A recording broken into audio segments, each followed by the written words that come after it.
business is the Beginner Chef.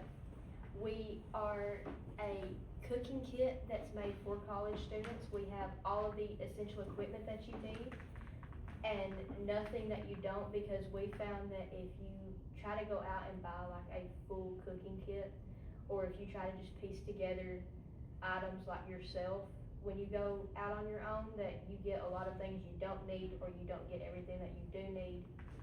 So we have all of the equipment that first time cooks will need, and we also have our cookbook that has recipes, but it also teaches you how to cook.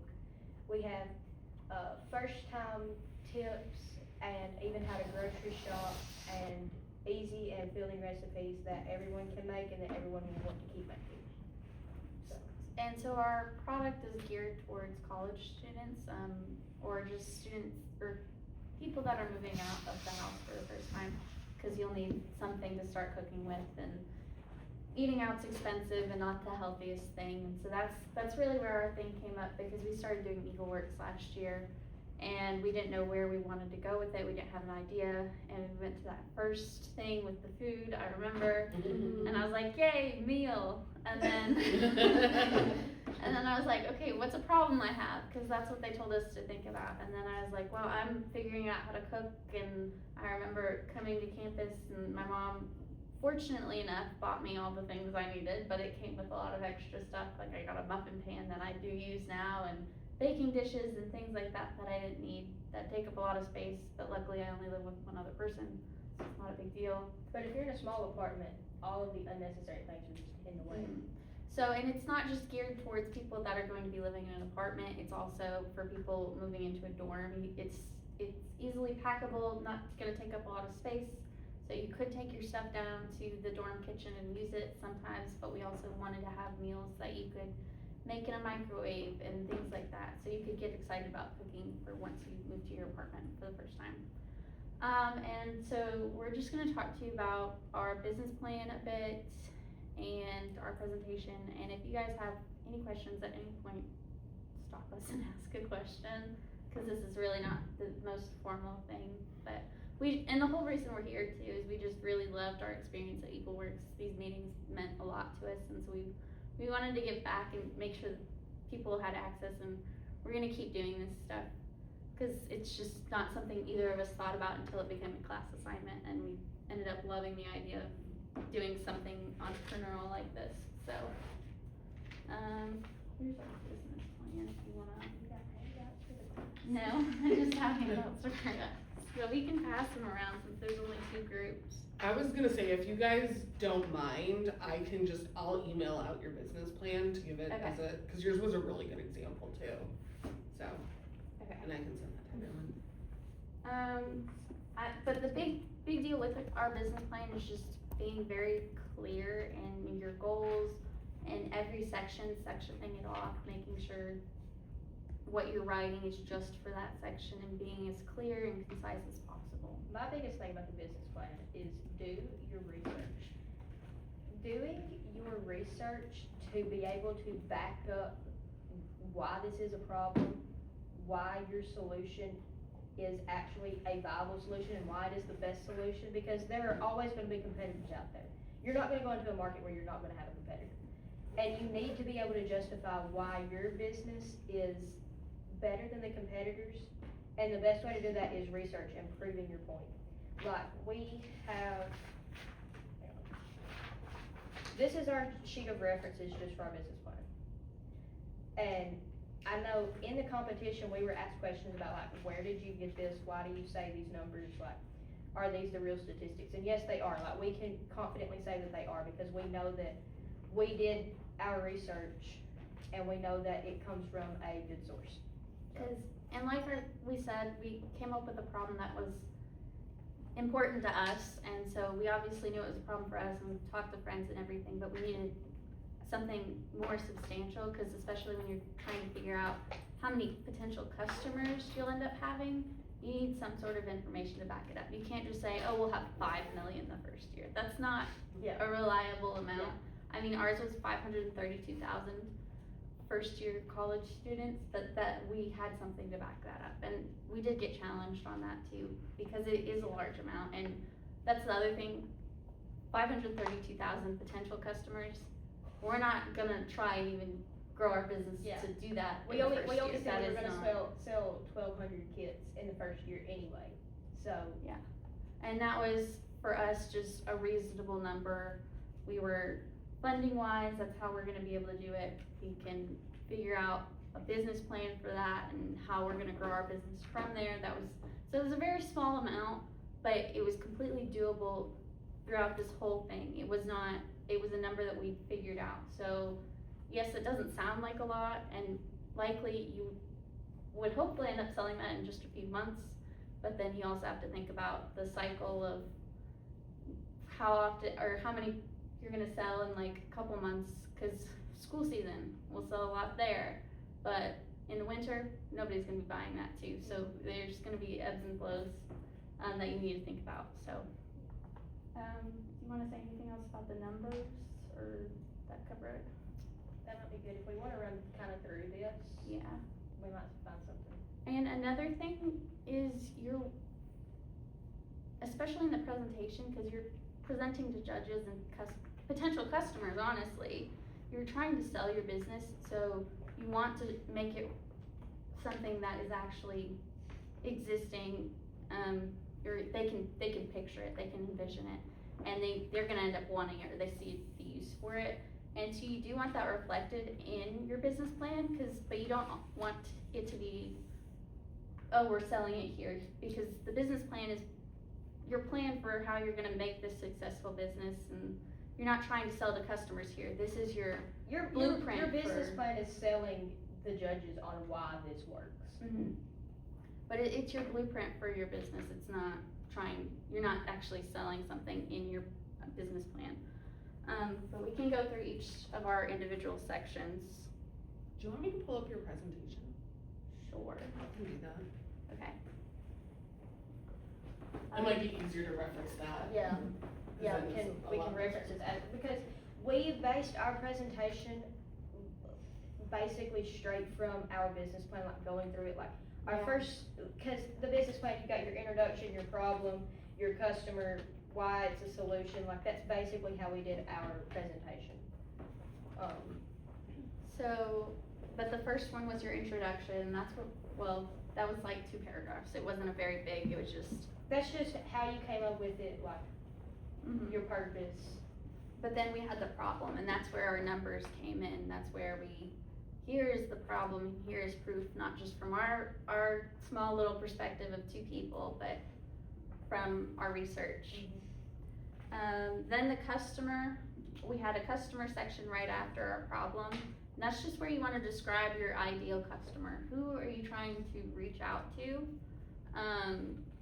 As specific as possible, but you don't want it to be such a narrow thing that only 10 people are gonna want it Yeah, at the same cause time. like our target market is college students, but we also said that we would be able to expand into other markets such as, like just married couples that have never lived outside of their mom and dad's house that still don't know what they're doing. And we Older added, people that are on their own, that are not able to like have the room or don't have the capacity for like a lot of things, and they wanna just make easy recipes. and we added that aspect of, they don't need to know how to cook already. So it's not just this group of people, but a specific group within that group that we can tailor that specifically to, but then also people that do know how to cook, they still need a cooking kit. And having recipes is always a good thing, so you're tailoring to a couple different groups, but you've got one specific one that you're focused on. So just making that clear in your business plan and when you're presenting, just makes it more sellable to the judges, that you've really thought through it and it's clear. Okay.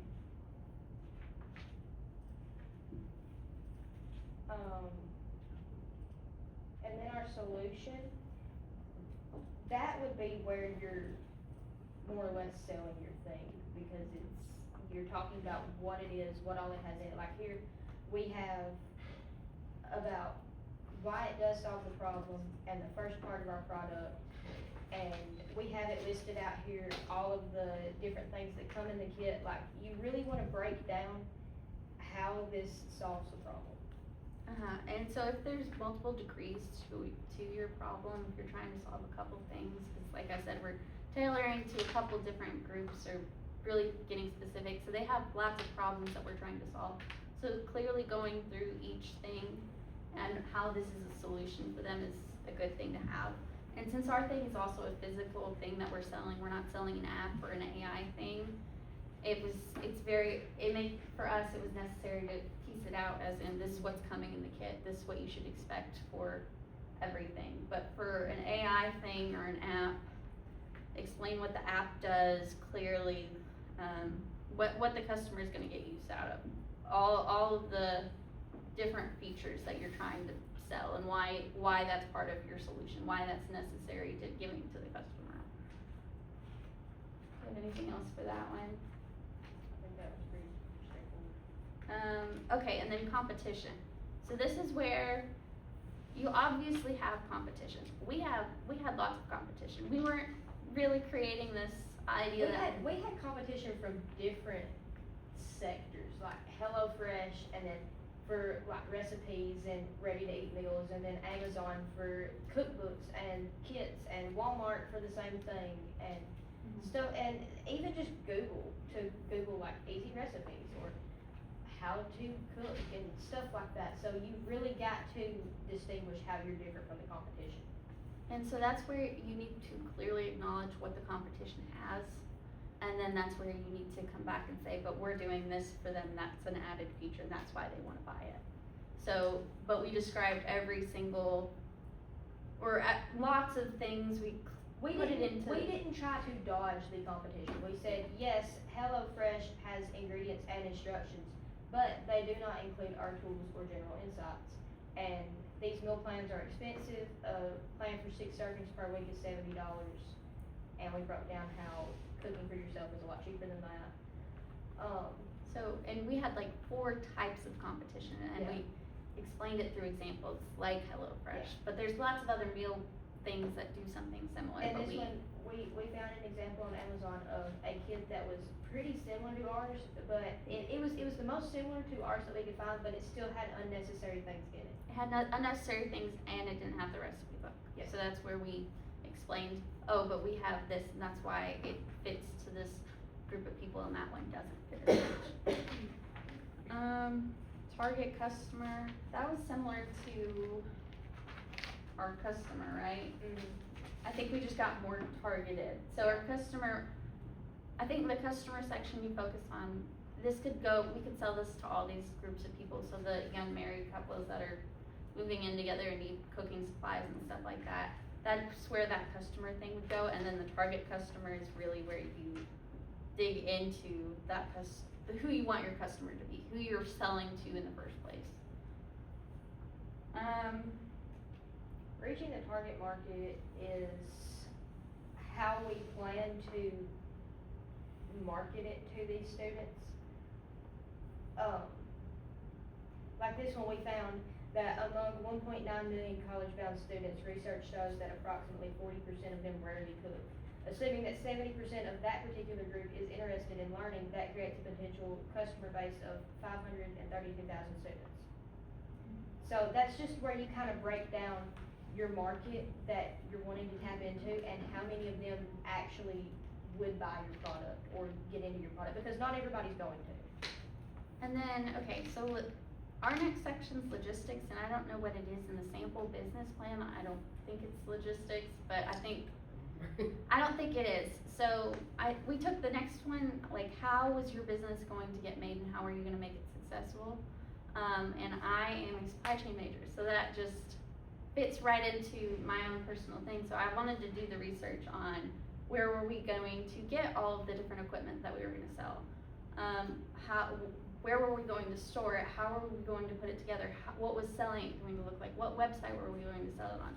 That was something I found super interesting, and because that's just something I found interesting. So this section's kind of where you get to put in your own personal interests a little bit and really dive into part of the reason you're doing this project. It's the reason that you started doing it because you're a certain major, you just had this specific interest, and that's where you get to get creative and find creative solutions to that producing your product and making that real. But it was also necessary because we were producing a product that was a physical product that we had to figure some of that stuff out. And I don't think, cause we didn't actually do any of this, we've got some sample recipes and things, and we, at our trade show booth, had some sample, this is what'll go in the kit, but it's not the exact product, but we went and found what the exact product we would sell, because they wanna know that it's actually going to be doable and you've looked into it. So that's where figuring out as much as possible is a good thing. And for us, that we spent, I spent probably almost 40 hours just picking out the product, looking into who was going to print our book, doing all of that stuff. How many pages were we gonna use? What type of material? Stuff like that. We had it down to the company that would be printing our book. And how much it was going to cost us for those 1,200 kits, which was our goal number that we wanted to hit. So we had the exact amount of cost it was gonna be. And so that's something that they'll ask you about. Like we included everything, cause we've got our kit materials, our cookbook, packaging, shipping and website, storage facility, and other miscellaneous things. It came out to $148 per kit, and we tacked on a 45% profit margin, so that meant we needed to sell each kit for $215. And 45% what it needed, I'm gonna say 45% was what it needed to be. That's what it is. Okay, yeah, so, and that's where we wanted it lower because that made the kit $250, and to us that sounded expensive. But we still, when we asked people about it, we still had people that said they would buy it for that much. So, and that's where if you were getting this, oh, that's way too expensive, nobody's ever gonna buy that, that's where you need to go back into figuring out your exact product and seeing where you can save some money or whatever, explaining why you can sell it for that much and why people will actually be willing to sell it for that cost. But the 45% profit margin, they told us that it needed to be that high because you're trying to grow a business and you're starting from very little, and you're gonna have ebbs and flows, and it's gonna be difficult sometimes. So you just need that money to keep growing and keep it stable, really. So it might seem like, dang, I'm taking 45% or I'm making 45% off of this, but that's actually, I think, on the lower side of what they were telling us to do. I think that was the bare minimum. I think we had been told to put it higher, if I remember right. Well, we did raise it, but I think it was, they still wanted it higher. I think Jeff was telling me like 250, 300 would be fine, but yeah, he's also an old man, so. Yeah.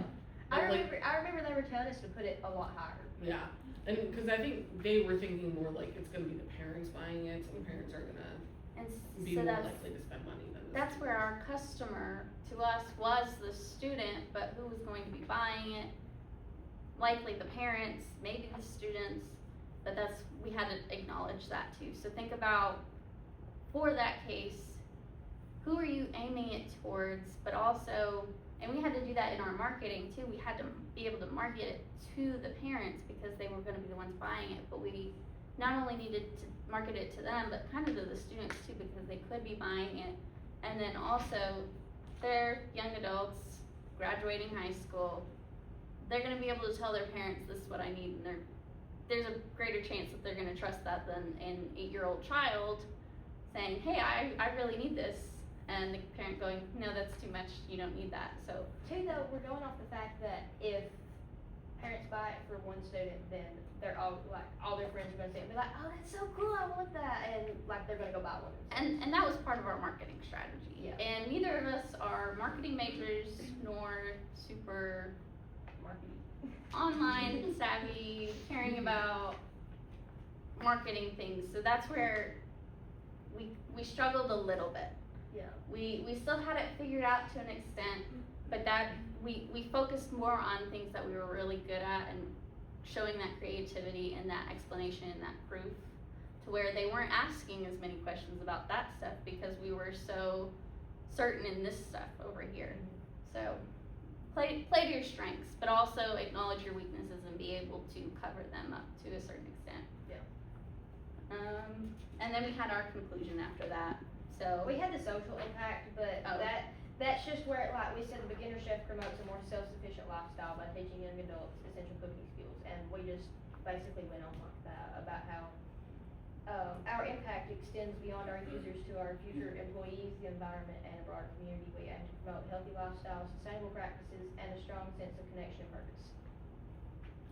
And then I think we'll go through the presentation really quick, just so you guys can, we won't actually present it, but we'll. Oh, I can present it. Well, we can present it.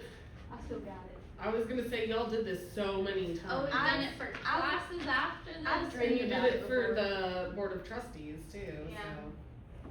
And we were prepared to do it in December when we were just thinking that they were gonna have us do our presentation for them. That's not what happened, but we were still able to talk about it, We're not presenting. and they had to stop us. Oh, it's protected. Okay, well, it's fine. Yeah, I know, I couldn't get it out of that It's for fine. whatever reason. Okay, so when you present, you wanna make sure you start off strong. Like, this was our main slide, like, while we got ready and we got up there. And then it went to this slide, and there wasn't supposed to be any words on it, cause we used, like, transitions to get them on there. But you want to have a good hook to get them interested into what you're saying and not just doze off and not pay attention to you. So mine was, when you were in college, how many times did you eat burnt ramen noodles? Or, like, how many times, I don't know, I don't remember, maybe I'm It not was good. something along the lines of where we were trying to get to their How memories. many times did you tell yourself, oh, that's not burnt, it's just a little crispy? Yeah. And then I said, 40% of college students say that they can't cook, and 40% of college students say they rarely cook, and 14% of them say that they have never cooked at all. This is largely because they don't have any kitchen knowledge, no equipment, or they live in a small space, so they eat out, which is unhealthy, expensive, and unsustainable. And so, but another thing, since you are selling it, this is one of those presentations you just don't want words on your slide. You want them listening to you. And so we also felt that transitions. So it was blank. This was the only thing up here. And then she clicked it. This was said when she said it. This was clicked when she said it. This was clicked. And then it We clicked for each other. Mm-hmm. We practiced it enough to where when I was speaking, I didn't have to worry about the clicker. You clicked it because you knew when I was gonna say what, and same for you. So in having that snappiness, it keeps them paying attention, because yes, they're here to listen to your ideas, but they can decide within like 20 seconds of just seeing your slides or something, seeing you, I'm tired and I don't care about this. I just heard 3 other presentations. So having something that keeps them looking at the slides, but also at you, because you don't want that many words on the slide. So if they're reading and distracted from it, they're not going to be knowing what you're saying, and it might be misconstrued what's on the slides versus what you're actually saying about it, and so they're not going to end up getting a good picture. Yeah. So. And you want it to have like a good contrast, like, because there was nothing up here, and then just these big red words pop up, and so people are gonna look at that. And as more stuff's flying in, like, you're gonna keep their attention. And I wish we could present this, because obviously it chops right here, and it's not this weird, It's okay. but. Then we went back here, and this is where we introduced ourselves, and we said we are the beginner chef, whatever. We put our mission up here. Here. And that's something, Cause a mission statement is in your business plan. I think they really want you to figure out what your mission statement is, and so we felt that it was important to have it clearly up there, because you're trying to be as clear as possible. You don't want them confused, or else once they get to questioning you, all they're gonna be wanting to know is that very first question, and when at the very first point that they got confused, and they're gonna miss the rest of the presentation. but you can see how we follow the business plan in here, because your problem's your first thing. We state our problem right out the gate. And we also state our customer, and then we explain our solution. Because here we explained, we have 2 parts, the cookbook and all the equipment. And then we go straight into breaking down the cookbook. The cookbook has tips, it has all of these different things that it can teach you. We teach you how to grocery shop and find your kitchen essentials that you always should keep stocked, and just general grocery shopping tips. We have our list of recipes, and they're all in-depth. We have a diverse range of meals and a variety of different ways to cook them. And then we break down the equipment, and here I talked about all of the prep tools we have, and all of the measuring tools we have, and we have all of the dinnerware that you need. Then it went to you. So this was, and honestly, you could put competition up here, but I think we were avoiding that word just so you weren't seeing this as like a negative slide all of a sudden. Oh, that's our competition, and that's really where we sold it. Yes, she sold what the product was, and now it was time for me to sell. This is actually doable, and somebody's gonna want this. So why ours is better? Yeah, so yes, HelloFresh brings ingredients right to your door, but it's gonna cost $10 per serving, whereas cooking for yourself and using our equipment and our recipes, it's only gonna cost you $4 to $6 a serving, which is something important to college students, and which is our target market. And so I walked through all of those, and it was very, very quick. You did not, like, none of this, cause how long is the presentation? 7 minutes. 7 minutes. And I wanna say like each of your slides was like maybe 30 seconds, like you Yeah. guys. I know in the pitch practices we were over, but Because in the we were actual- trying to explain so much, but we got it down to just Yeah, the like- meat of it. Yeah. Yeah. And you guys came to every single pitch practice, I'm pretty sure. we tried to. And this is where they told us to use AI. Well, they really liked the Jeff Brown and Taya really liked the idea of seeing people actually using our product. And so this is where I came up with stories for each of this. You never remember their I can never remember their No. names. It was really bad, but I was like, Arnie over here, he's cooking chicken piccata because his dad bought him the kit on a Tuesday night, and and I walked through everyone so you could envision the customer more. And so to us it was kind of, that felt unnecessary, but at the same time it was a good way to produce a visual for the customers, because you have to describe your customers in your presentation or it's a good idea too. So having a visual that covers a lot of your bases is a good thing. Get creative with that. So, and then market opportunity, that's where we went back through our research and found our customer base, the kits, where we were gonna sell at $250. I was gonna produce a potential total market of 133 million, and then we were only gonna plan to sell 1,200 kits in the year. So this is where we talked a little bit about our marketing thing, and how we were gonna get through to customers. We didn't have a super plan, but we were gonna use relatable content to reach out to people, like social media content, peer influence, because we were gonna use that. Oh, somebody bought the kit and really liked it, so somebody else is gonna buy the kit. Parent outreach, that's getting them to our parents' customer base. Seasonal campaigns is selling it. We weren't sure what we were gonna do with that, but we still set it in there. And Well, it would be seasonal with kids going to seasonal college with in August. school, and then winter or Christmas things.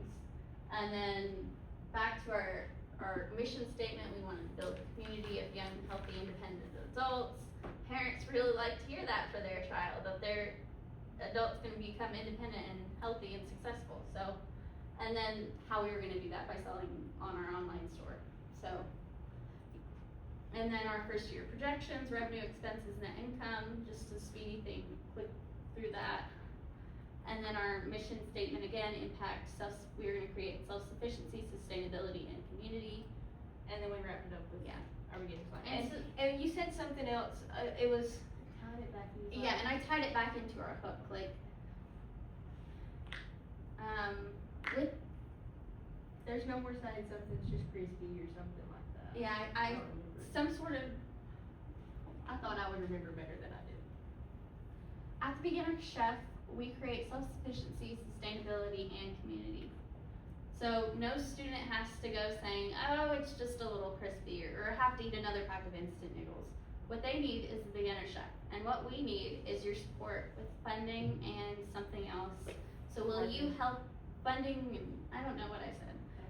So will you help us empower first-time cooks? And so it was just a good wrap up back to what we were. And so some of this stuff seems excessive, but again, you're selling your pitch, you're selling it, this is who my customer is, and then you're gonna say it again in a little bit of a different way, and then you're gonna say it again in a little bit of a different way, still communicating something extra for each go, so. I think the biggest thing is having a good hook and getting them interested off of that. Cause I know when I said that, there was a bunch of people smiling and I was like, oh yeah, I got them. And Yeah. so, and that's the other thing, this presentation came from Slides Go or Slides Yeah. Carnival, there's tons of free ones on there. I did not make these little gadgets and things, I just found a presentation thing and then we picked the slides we wanted to use and started putting stuff in there. People really liked our presentation, but I found a template. Yeah. So, A couple notes is the branding they did, like, because not only did they have this with like the little like pots with your words on them and everything, which I know Jeff like salivated over, he wanted that, but they actually presented in aprons, like, Yeah. and they were like kind of like retro-y looking aprons. It was very cute. So like it just fit with what you were doing. And then talk a little bit more about your trade show booth. That's what I was about to bring up. I've actually got pictures of it Oh, awesome. to show. Yeah. I found them. Yeah, they brought food samples and Yeah. like people went crazy Yeah, for and them, and they were delicious. I know you've probably said it, but your trade show booth, you want to talk to everybody because so many of the people, like, they I are got judges. people who literally loved cooking and wanted to know how we were implementing different cooking techniques into every recipe and how we were gonna teach people to do it. Had we super figured that out yet? No, but I was still able to say, oh, thank you for bringing that to my attention. That's an interesting thought. And then I got to hear their perspective a little bit about why they found that interesting or hear a story that I was like, oh, I can put that here and I'm gonna thank you for talking to me about this. But also that's where your research comes in. If you've done enough research, you can pretty well answer You any can curveball answer a lot of throw at stuff. you. But where we had sample recipes and stuff, but we only had like 15. And we wanted to do breakfast, lunch, dinner, dessert, snacks, stuff. So 15 recipes was really not enough for an entire cookbook, but it was enough to show a visual. And another thing though is you do not need to follow this exact presentation slides. Get creative about how you're going to go through your business plan and discuss the stuff in your business plan and sell your business. But this was just the most effective way that we found for selling our specific business. So that's just where you need to know what your business is, and that's in your business plan, and then you can make a presentation that works with that. You can find a template for anything though, like, Yeah. you know, this one fit ours, you can find one for anything. And so telling the customer story, giving that visual was a good thing, a good way to talk about the customer for us, but for you guys, having that sort of visual may not be, so. And also our thing is a physical kit, whereas I know some of you guys are doing apps and things, and so us describing everything that comes in the kit might be better discussed in a different way, so.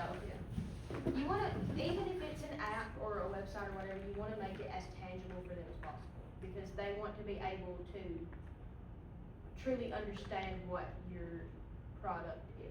Like for ours, a lot of them didn't understand it until they seen our trade show booth and we showed them, oh, we have this and this and this and this. And they're like, oh, okay, that's cool. So.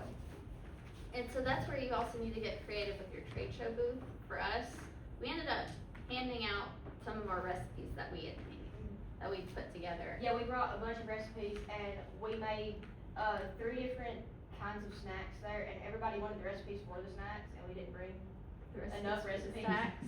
We didn't bring Yeah. enough, and So, but we also, since we were serving food, we had a little water thing so that they could get water. So we tried to consider everything, every reason that somebody would be coming up and talking to us. even if it's not food based, people love food. Yeah, like I always like, even if it's just like a thing of like Reese's peanut butter cups Yeah. or something, like just having some kind of candy or something, which is silly, but like Gives them we've a had reason people. to walk up to your thing, even if they're not necessarily interested in the Yeah. first place. Cause Yeah. they'll get interested. You obviously don't have to do that, but like we've had people make cookies before. Someone like brought in fresh lemonade. Like we've had all kinds of things.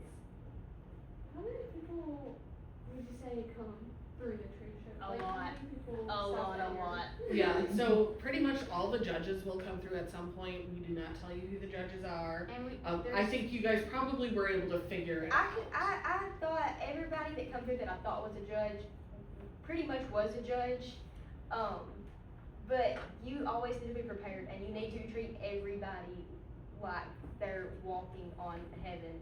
Because you want to treat them well and you want to like really make a good first impression on them because you don't know if they're gonna be a judge or not. and even if like, if they're walking past and, cause I think we were in between a couple of different booths. No, we were at the end. Was there I not think somebody they on, there was went on somebody the on this other side, side, right? There's somebody on this side, but. there Not on wasn't the other anybody side, else. okay.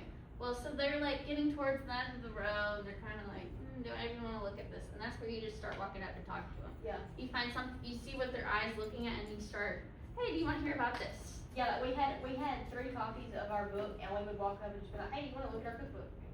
So, yeah, and so that let them flip through it and see this stuff and see the visual. And then they'd see something that they liked and wanted to talk about, and that's your chance to talk about it as much as possible. And drag them on over to the rest of your booth. so you Yeah, can look bring at them it. back, hey, would you like some food? Da, da, da, da. Yeah. Or something, so. And for us too, like our poster board, it didn't have facts on it. It had, we were talking about ourselves and we had pictures of both of us cooking like throughout the years. Yeah. And it basically was just why we are passionate about it and why we basically came up with it, because that's another big thing, like, you want to show them that you're passionate about it and you're not just here. And if they can see that you really think it's a good idea and they see that you put the work in for it, then they're gonna treat you a lot better.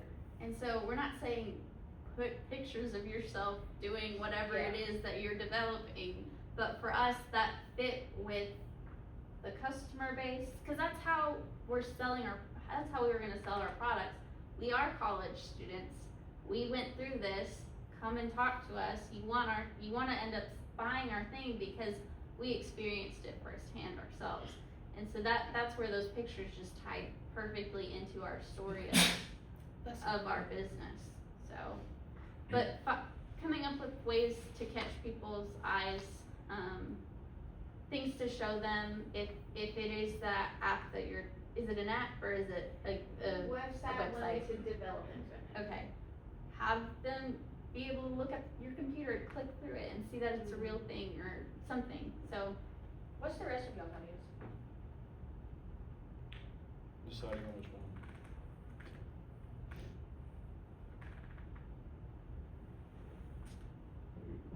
What's your idea?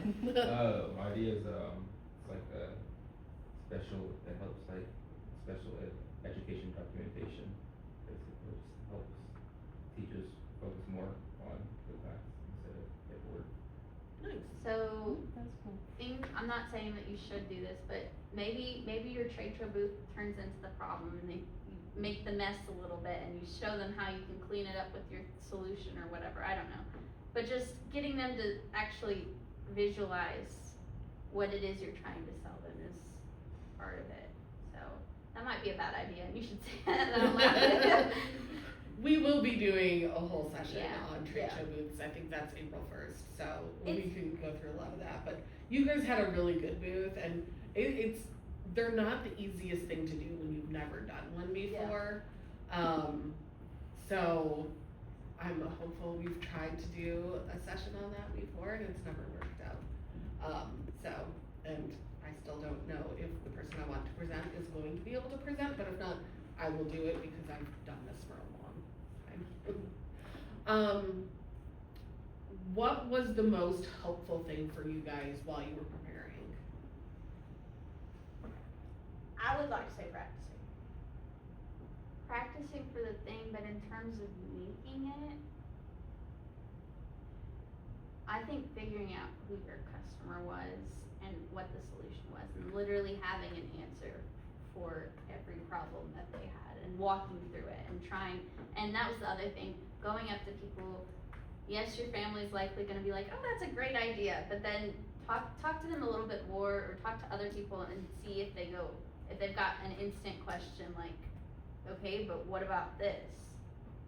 Think about that stuff, because that's what other people are likely thinking when they hear your idea, and so have an answer for it and make it clear in your presentation, in your booth, in your business plan that you have a solution for it. I think that, and the biggest thing for me was just practicing it, because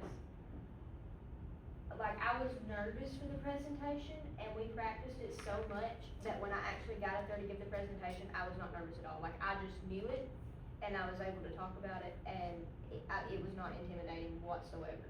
And I feel like that helped a lot. That also helped me be able to think quicker when they ask questions, like be able to actually recall information to give them.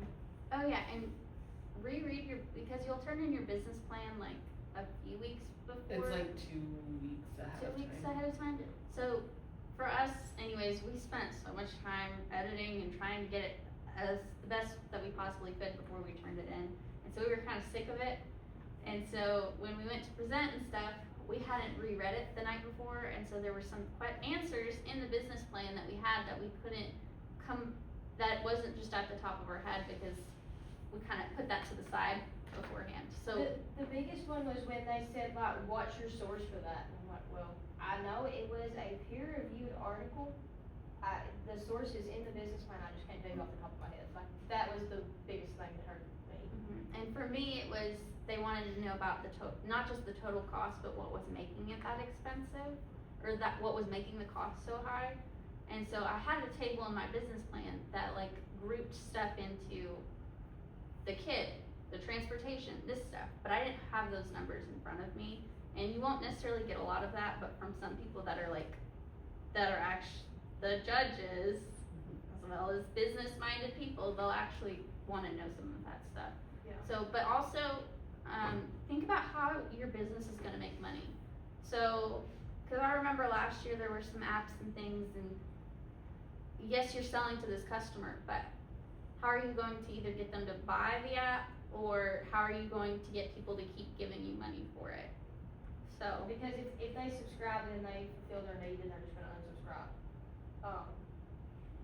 And our thing was like, we're selling a tangible kit, and they were like, well, you're getting money out of people at first, but then how are you gonna keep on getting more money out of them? Like, they wanted us to keep getting money out of people, and so we come up with the idea that we could have like a monthly subscription of new recipes, and we could also work on creating different styles of cookbooks for like, different types of food, like desserts and breakfast and all kinds of stuff. and so we had that in our heads, and that we likely were a little weak on it, but we could still answer those questions. Yeah. But we didn't spend a lot of time emphasizing them in our business plan. We were presenting about it, but we had to cut it out. Yeah, It was- so, I think so, a little bit. I think so too. So, but be able to answer those questions of, what were we just talking About if they're wanting you, if they're gonna wonder how you're gonna keep on getting money out Okay. of your customers, Yeah. instead of just a one-time sale and they forget about it. Yeah, so we didn't actually emphasize that, cause we're trying to sell the kit, that is our first big thing. If we can't even sell the kit, how are we gonna get return customers? So that's what we were focused on. But having answers to, well, how are they gonna come back, and what is your business going to look like next? Cause we can sell as many kits as we want and whatever, well, ideally you could. But they wanted us to be able to explain how we were Expand gonna our expand. business beyond one single kit. How can you make alterations and make different things for them to wanna buy and stuff like that. So, just, you don't need to emphasize it too hard, but they will ask you something like that, so having an answer for it's a good idea. Does anybody have any questions? Yes? I'd just say, like, whenever you were, like, doing a pitch and you, like, didn't know where that source came from, like, how did you, like, pivot and? I told them, I said, it's from a peer-reviewed article that I found while researching exact numbers, but the direct source is in the business plan that I don't have on me right now, cause I was up giving like the presentation. And I said, you can look at a copy of the business plan, or you can meet me after when I can get my hands on the business plan, I can show you the source. That is always a good response, by the way, like, if you don't have an answer offhand, that's a great question. Why don't you talk to me afterwards and we can talk about it? Or, you know, I'm not sure, but let me research it and get back to you. That's Yeah. always a good question, don't make things up. Yeah. Yeah. And I think we iterated that so many times in pitch practices. And it didn't happen as much, but it happened that time and maybe on one other thing, I don't really remember.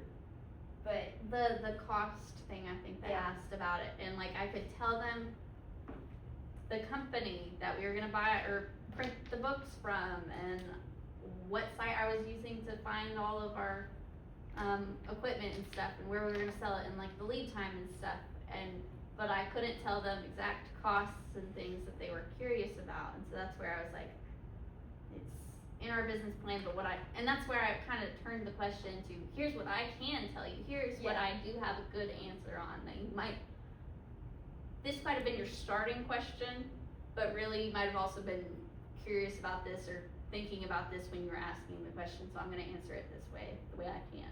Yeah. So that it still sounds confident and you're not just skipping the question. But that's the other thing, is you don't want to, how long do they have to ask questions? 5 minutes. It sounds like a lot of time. It's not. oh, it's You not. have Especially zero because some time. of the judges take like a minute to get their question out. Well, and some of the judges ask like really silly questions. Yes, that will always happen. I will say, for your first question, we don't start timing until the judge has finished asking the first question. Because a lot of times they're like, hey, great job presenting, love your idea, blah, blah, blah, blah, blah, and then they ask your question and we're not gonna take up like 2 minutes of Or your they'll, time. or they'll say like, where are you from? And, yeah. Did someone ask you? I'm pretty sure. Bless it. But yeah, and so really I think what you should be getting from this is that you're going to put so much work into it, and yet the presentation, we had to cut so much stuff that we wanted to talk about and felt like we should talk about, but since we're just selling something, we took it out because it was extra. And so the 5 minutes of question time is where you get the chance to start talking about the extra stuff that you did that doesn't even show up here really. Cause they will ask, if you didn't get to include it, there is a high chance that they will think about it and ask. And ask a question, and so that's where having those answers in your head as quick as possible, but at the same time, if they ask you a question and you don't know the answer yet, but you know it somewhere in your head, take a minute and pause, that's okay. Yeah. Don't just ask them to skip the question or start talking about something without knowing where you're going with the answer, so. But yeah, it's only 5 minutes, so it's really not that much time, so. And it's a lot quicker when you're actually doing it. Yeah, cause it did not feel like 5 minutes, No. I think, if anything, it felt like 2. Yeah. Cause, and that's the other thing, is both of us presented, we did originally have a group of 4 people, and we ended up having to politely ask 2 people to leave the group and things, so that was complicated mess for us a little bit. But like there was 2 of us who did a lot of separate work but together work, and so we could both answer a question, or somebody had some answer that also fit, and then she had an answer that fit a lot as well, so. Just know your strengths and have honestly have responsibilities between the people in your group. Who's gonna know what? Who's gonna really be able to talk about this? But you still need to be able to answer everything to a general sense, a little bit. But You can each have your own specific areas that you're better in. yeah, so and that's how we completed all of the work that we had to do. We figured out, we split it up a certain way, so. Does anybody have any questions? I love answering questions. Is there anything that, looking back, like if you had known it going into the competition would have helped you? Does that make sense? Like, is there anything you wish that like we had told you, or that you had been better prepared for? I feel like coming to all the meetings pretty well prepared us. Yeah, it did, and I think the only thing is we didn't know the logistics of like, oh, somebody's gonna come grab us and then we're gonna go present in this room, but like, that's okay. Yeah. Cause at least the way it was last year, and I'm sure it's similar every year, but they've got scheduled times when the judges are gonna be meeting with you and everything, and so you'll be just standing at your trade show booth talking to people. They could end up walking up to you in the middle of a sentence that you're talking to somebody else, and you have to politely end it and be ready to go and present. You're not gonna they're not gonna take you away for like 20 minutes before your turn to present, because there's just too many people to see and stuff. So, have already practiced and feel good about it before. Because you're gonna do The your trade show preliminaries, starts. and then you're gonna have your trade show booth where you're not gonna have time to practice, and it's gonna be in the middle of your preliminaries. Then after that, you go straight to the final rounds if you make it to the final round. That'll be a little different this year. Little We're gonna have 2 hours between the end of the preliminaries and the finals, so you can get lunch, but also every team that makes it to the finals will get some time with their group of preliminary judges to get some feedback. I think I that'll be would good. love that. Yeah, That'd be good. I've been wanting to do that, and last year it's just the timing of the day, we just didn't Yeah. have it. But so that's something, and also like, I'm sure the judges, for anyone who doesn't make it to the finals, the judges would be happy to give feedback for them as well. But the 2 finalist teams for each group will get That 20 minutes. And that way you still will have plenty of time to have lunch and relax a little, and we're gonna provide lunch in the cafeteria, so. Yes, and also you'll be able to have time to practice, in the big room if you want to, so. And then Trying to do that a little better this year. also for the presentation, it ended up only being 2 of us that finished the project and everything. But like, if for groups that have more than 2 people, you don't really want more than 2 people presenting, because I think we were supposed to have 2 microphones, or we might have only been supposed to have we 1. had 2. Did we have 2? I thought we passed them. I've got a picture of Okay, well, for some reason I think we were prepared for there to only be 1 microphone for us to pass to the other person when they were talking. We had some teams with, like, one had 4 people and passing it because then they had to pass it. I'm pretty sure we had 2. I think Okay. you did. I think we did. I don't remember. 'Cause I It was said- a year ago. I said- I think we were remember just passing it. prepared to be. We're gonna have. We practiced it, and we would like mimic handing it off. Yeah, they Yeah. did. Just because, and that's also, well, for one thing, that's how we honestly worked on the presentation, that's how we worked on our project, was she did the first half of this stuff and I did the other half. But then it allowed her just to be the one talking and then me to just be the one talking. And normally during presentations where it can get boring and stuff, I feel like you don't really want to be standing there for so long in a different style of presentation, so you do wanna be going back and forth, but for this, That's another thing too, don't just stand there and just, this is my thing, like, you want to move a little bit and use your hands and like, yeah, keep their attention. that's not anything I perfected though, that's for sure. You did fine. Yeah, I did Yeah. fine, but that's just, You just don't wanna be a statue. you don't wanna be statue, but practice with the people you'll be presenting with. Yeah. But I do recommend only 2 people presenting, because then it's, to the people listening and watching, it's, oh, all of a sudden there's an extra person, or you're watching them. If there is only 2 microphones and it's a group of 4, then you're passing the microphone to somebody else, you're walking over to the other person, and they're busy watching you do that. Yeah. And figure that out, and that's just, there's no room for that in this thing, so. I know the way that we, cause I still, when it was my time to leave, I still went off and you still came in. And I know I was supposed to like start here and kinda make my way over here, then make my way back, and I can't remember if I did it or if I forgot to do it. But that's what I had planned out to do, is kinda like walk across the stage and be talking. Yeah, I think, Um, we planned I can't remember if I actually did it certain or not though. I stage cannot remember. exits and things, Yeah. just to, We had the biggest thing you could do is plan for it. We had everything planned. yeah. And that's the other thing, this was the most important presentation I've given in my college education experience.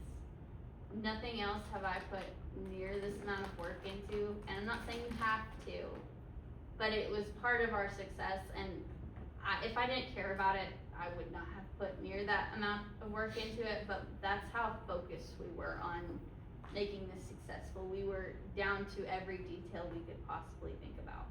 But also, no project that I've done has taught me as much as this one has. Even just like making me more confident in presenting and stuff, because now, cause I used to be nervous about giving presentations and stuff, and now I do not care. Like, give me some slides and I'm okay. Like, I don't have to look at them, I can remember it better, I'm not nervous in front of people. It really helps you as a person to make decisions, gain confidence, be a better presenter, be better, just to think on your feet when they ask you a crazy question that you don't know the answer to. It really helped me in a bunch of different ways. Yeah. And so that's also where if you are in a larger group and you only want 2 people presenting or not everybody presenting, make that clear in your decision. Also, learn the other people's parts. I didn't actually really learn your part, but just in case something happens.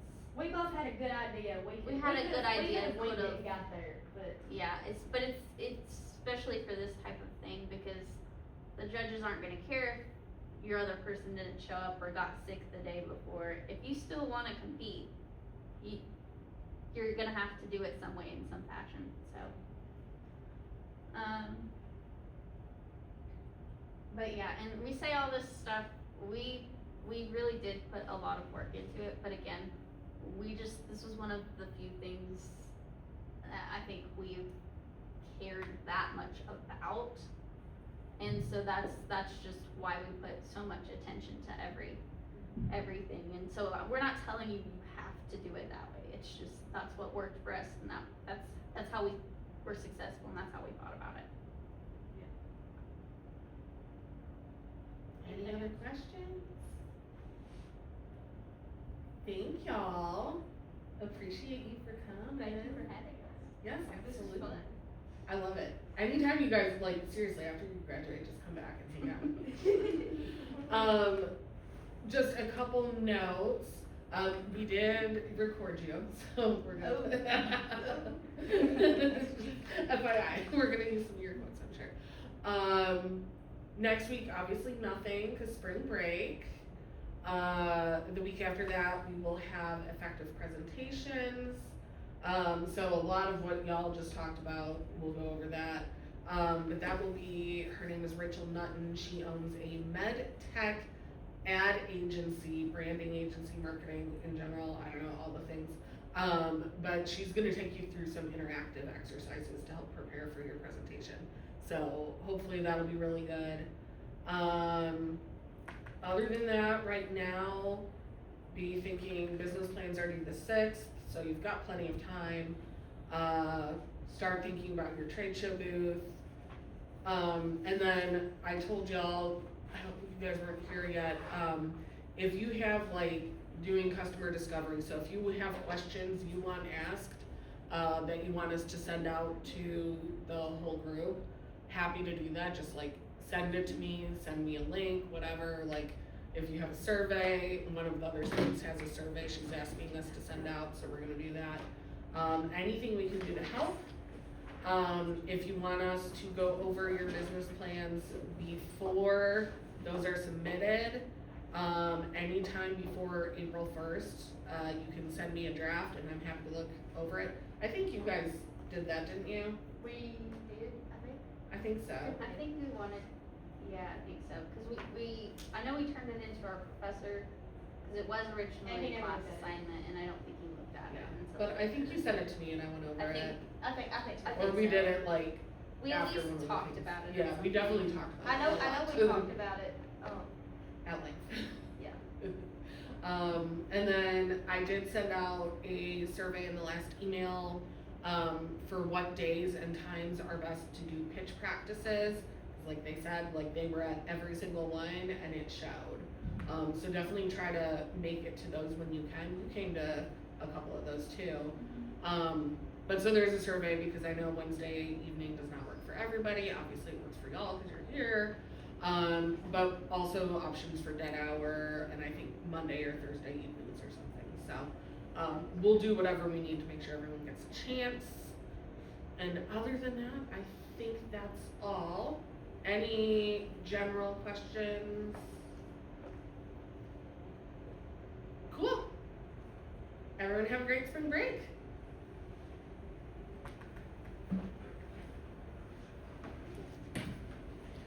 So your project is for special education students?